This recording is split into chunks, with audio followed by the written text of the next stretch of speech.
Išilgai molėtų vėjas vaikšto, išilgai molėtų aš einu. Aš skubu sutikti debesėlio balkšvo ir graudžios gaidos iš rudenio dainų. Suka ratą gervės viršum pastovėlių, dangum brėžia tiesia debesis. Aš prie pastovėlio noriu pastovėti, noriu gervių šauksmo liūdno paklausyti. Molėtų gimnazijoje mokosi daugiau nei 400 mokinių. Dirba 40 mokytojų, turinčių bendrą viziją – kurti brandžią ir pažangos siekiančią bendruomenę. Gimnazija įkurta 1997 metais. 2004 metais gimnazijai pradėjo vadovauti matematikos mokytoja metodininkė Rimutė Gobienė, kuri ir dabar atlieka šį atsakingą bei kupiną iššūkių darbą. Aktyviai veikia gimnazijos mokinių taryba.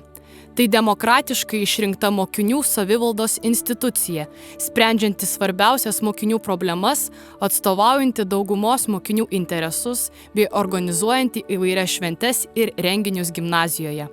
Gimnazistai aktyviai dalyvauja įvairiuose respublikiniuose ir tarptautiniuose projektuose bei konkursuose.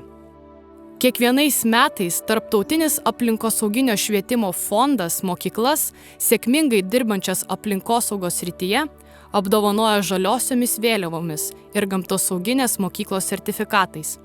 Molėtų gimnazija jau 11 metų sėkmingai dalyvauja šioje srityje. Mokykla sėkmingai dalyvauja tarptautiniuose projektuose.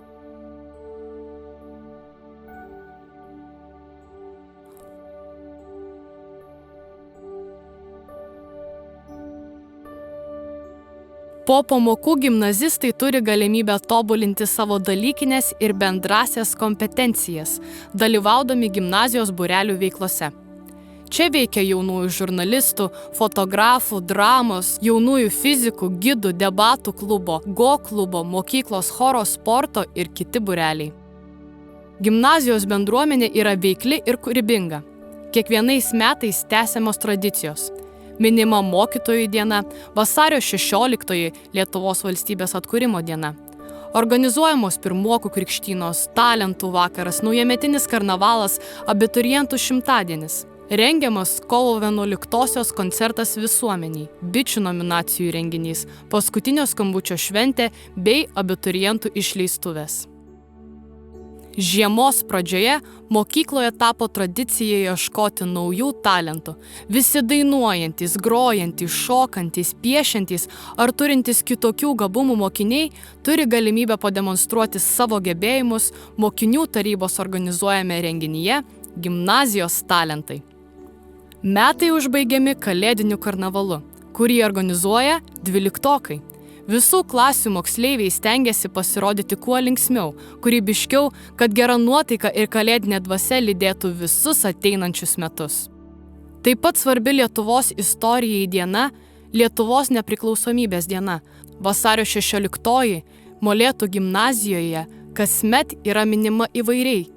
Rengiamos įvairios mokinių piešinių, istorinių fotografijų, biografijų parodos. Rengiamas koncertas, kuriame gimnazistai atlieka dainas, kurios jiems primena tėvynę Lietuvą. Einšteinas sakė, kad diena praleista be mokslo, tuščiai praleista diena. Kiek daug yra ko mokytis ir kiek mažai tam turime laiko. Likus 100 dienų iki pirmo abiturientų egzamino, 3 klasių gimnazistai bando tai priminti, organizuodami labai gražią šimtadienio šventę. Kas yra valstybė? Tauta, jaunam žmogui. Ką reiškia būti lietuviu? Kaip moksleiviai mato Lietuvą? Į visus klausimus moksleiviai atsako organizuodami puikų renginį visai Molėtų bendruomeniai ir pakviesdami į koncertą kovo 11 paminėti. Paskutinis skambutis kasmet nuskamba primindamas, kad išsilavinimas – turtas, kuris bus su tavimi, kad ir kur beeitum. Paskutinis renginys Molėtų gimnazijos 12-okams – išleistuvės. Į Molėtų kultūros centrą susirenka visi mokyklą baigę 12-okai. Jiems įteikiami padėkos raštai už įvairius pasiekimus bei vidurinio ugdymo baigimo atestatai. Mokykla – tarsi duonos kepykla.